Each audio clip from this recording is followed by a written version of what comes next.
Hey everyone, this is Steve Gonzer, physical therapist and chief analyst at runsmartonline.com, and I wanted to talk about a couple injuries based off of our members group. And please note, I'm not going to talk about treatment because treatment is so multifactorial. It takes a lot of different pieces and me to get my hands on you. So I'm going to talk about the tissue that's injured and maybe some things that could go wrong. The first thing I want to talk about is the plantar fascia or plantar fasciitis. So I'll tell you about the injury. I'm not going to talk to you about treatment, so don't drop me a bunch of comments down below. Okay, great, what do I do for it? I suggest seeing somebody or start working on your strength or your flexibility based off the injury, but that's really specific to the individual. So the plantar fascia, if we look at the foot, this is the left foot, this is looking straight on at the left foot, and I'm just going to pop it up in the air so you guys can see underneath. So we have our calcaneus, which is our heel bone, and off of this heel, our plantar fascia arrives off of what's called the medial calcaneal tubercle.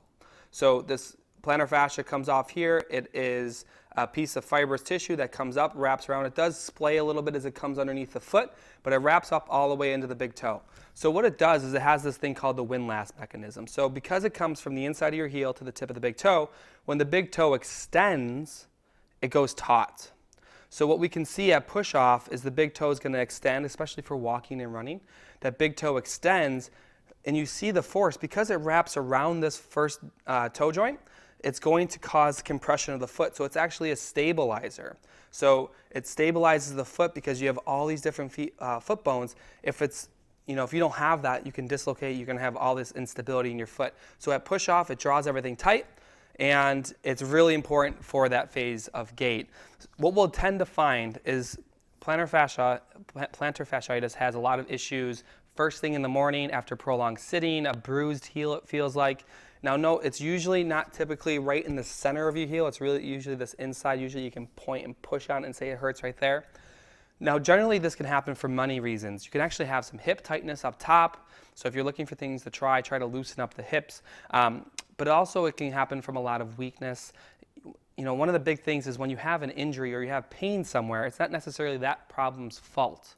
It's actually the pain is the result of something else going on. So we always recommend going to, I don't want to give treatment advice. It's not what I'm here for, but you can look at doing hip stretching or hip strengthening to help fix this. But mechanically, what's happening for a lot of people is either you could have a restriction in the big toe joint so that when your big toe goes to extend as you run, you don't get that extension, so you actually get a tugging from this inner heel.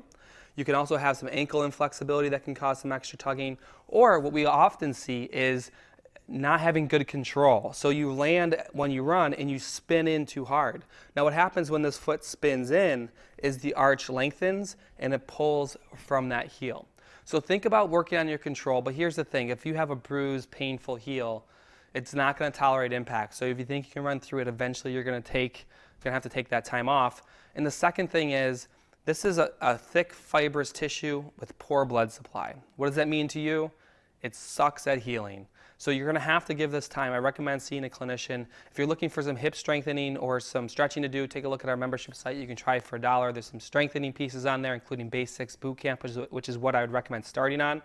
But plantar fascia, very slow healer, very frustrating for me and for you when we're treating it. Don't wait too long because it does become a big issue.